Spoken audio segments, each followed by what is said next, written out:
watching Small Business Evolution. I am Nontobeko. Now, South Africa may have a slow pace when it comes to digital revolution, but more and more businesses are warming up to the idea of B2C online marketplaces to help expand their reach to consumers. But what about B2B e-commerce? Joining me now to unpack this industry further is Quintin McCutcheon, who is the Global Marketing Director at Schneider Electric. Quintin, thank you very much for joining us. Thanks for having me this morning. Quintin, for some of our entrepreneurs who are still fresh to the concept of 4IR, what is B2B e-commerce all about? So B2B e-commerce is very similar to B2C, right?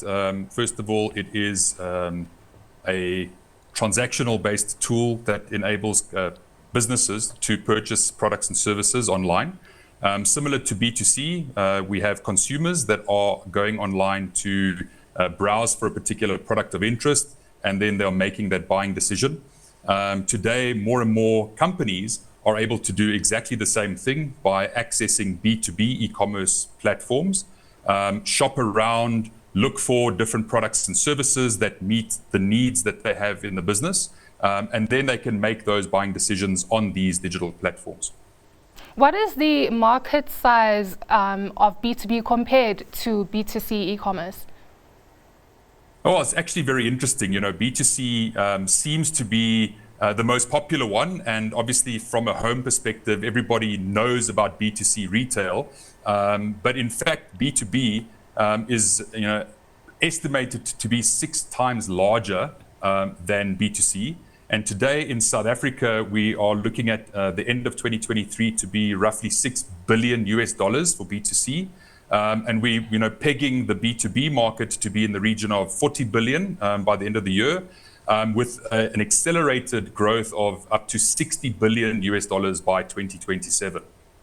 So would an example of a B2B e-commerce, would Zando's Superbalist fit that criteria? Yeah, absolutely. I think these types of platforms, again, would be very much perceived to be B2C because that's where they would have started.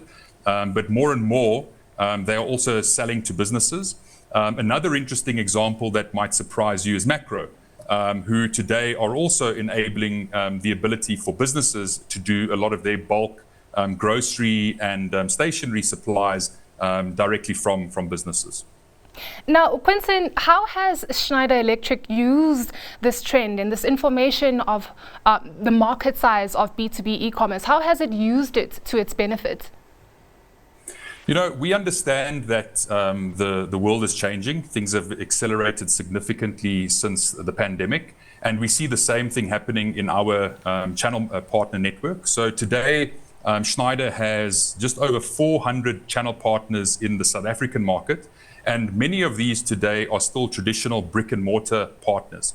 But as we see the acceleration of B2B, not only locally but globally, we are working with our partners to accelerate their transition to online sales.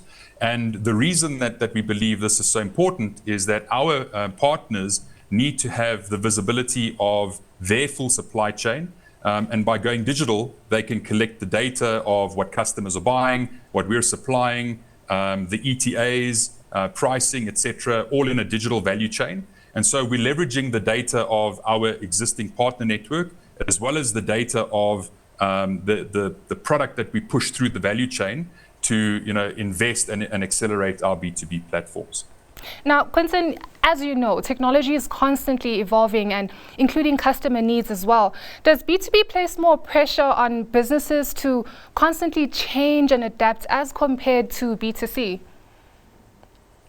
I would say that B2C is actually the culprit, honestly. Yeah. B2C, as a consumer, we all have this really high expectation of the buyer's journey. We want instant access to our product. We talk about the microwave generation. Everything needs to happen in 60 seconds. And so what's happening with B2B is the exact same expectations from our customers. So today, when we have a business that is looking to purchase from Schneider, they don't want to be restricted to typical 9 to 5 office hours. they would like to have access to the right information 24/7. And they would like to be able to self-serve by looking for price, availability, placing orders, checking the ETA. For more complex product, they would like to have configuration tools that will enable them to select the appropriate product and then be confident in the order that they're placing. And even going one step further to having things like frequently asked questions, video tutorials, and complete selection guides that will give them the same type of experience and access that somebody at home would have when they are doing their online grocery shopping. Well, thank you very much, Quintin, for simplifying the differences between the B2C and B2B e-commerce. My pleasure. Thank you for having me. That was Quintin McCutcheon, who is the Global Marketing Director at Schneider Electric.